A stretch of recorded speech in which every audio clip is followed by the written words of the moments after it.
Moto users இந்த video உங்களுக்காக தான். இந்த மொபைல் வாங்கி கிட்டத்தட்ட 1 இயர் ஆச்சு. Moto G45 5G. இப்போ வர ஒரு தடவை கூட ஹேங் ஆகல, ஹீட் ஆகல, மொபைல் ஸ்பீட் ஸ்லோ ஆகல.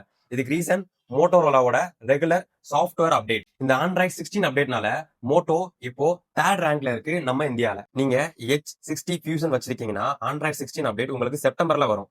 ஆர் H60 Pro வச்சிருக்கீங்கன்னா உங்களுக்கு அக்டோபர்ல ஆண்ட்ராய்ட் 16 அப்டேட் கிடைக்கும். And H60 series, H50 Pro, H50 Ultra, Razer 50 series and Moto 86 power இந்த மாடல்ஸ் வச்சிருக்கவங்க ஆல்ரெடி ஆண்ட்ராய்ட் 16 அப்டேட்டை என்ஜாய் பண்ணிட்டு இருப்பீங்க. இன்னும் சில மாடல்ஸ் ஆண்ட்ராய்ட் 17 பீட்டா மாடல யூஸ் பண்ணி பார்த்துட்டு இருப்பீங்க. அண்ட் 2 months ஒன்ஸ் வந்து செக்யூரிட்டி பேட்ச் அப்டேட் கொடுக்கறதுனால மொபைல்ல லேக் இஷ்யூஸ் இருக்காது, ஹீட் இஷ்யூஸ் இருக்காது, அண்ட் மொபைலும் ஸ்மூத்தா ரன் ஆகும். எல்லா அப்டேட்ஸ் அப்புறமும் கேமரா ஸ்டெபிலிட்டி இம்ப்ரூவ்மெண்ட் பாத்தீங்கன்னா செம்மையா இருக்கு. ஸோ இந்த ரெகுலர் அப்டேட்ஸ்னால எட்ஜ் சீரிஸோட ரேட்டிங் பாத்தீங்கன்னா 4.3 to 4.5க்கு இம்ப்ரூவ் ஆயிருக்கு. DxO 164 மார்க் கேமராஸ் யூஸ் பண்றதுனால லோ லைட்ல கூட கேமரா பெர்ஃபார்மன்ஸ் அப்படி இருக்கு. ஒரு மொபைல் கம்பெனி சாஃப்ட்வேர் அப்டேட்டை ரெகுலரா மோட்டோரோலா மாதிரி கொடுத்துட்டே இருக்கும்போது மொபைல் பெர்ஃபார்மன்ஸ் லாங் டேர்ம் வரும். அந்த லாங் டேர்ம் பெர்ஃபார்மன்ஸ் தான் நம்ம மாதிரி யூசர்ஸும் ஆசைப்படுறது.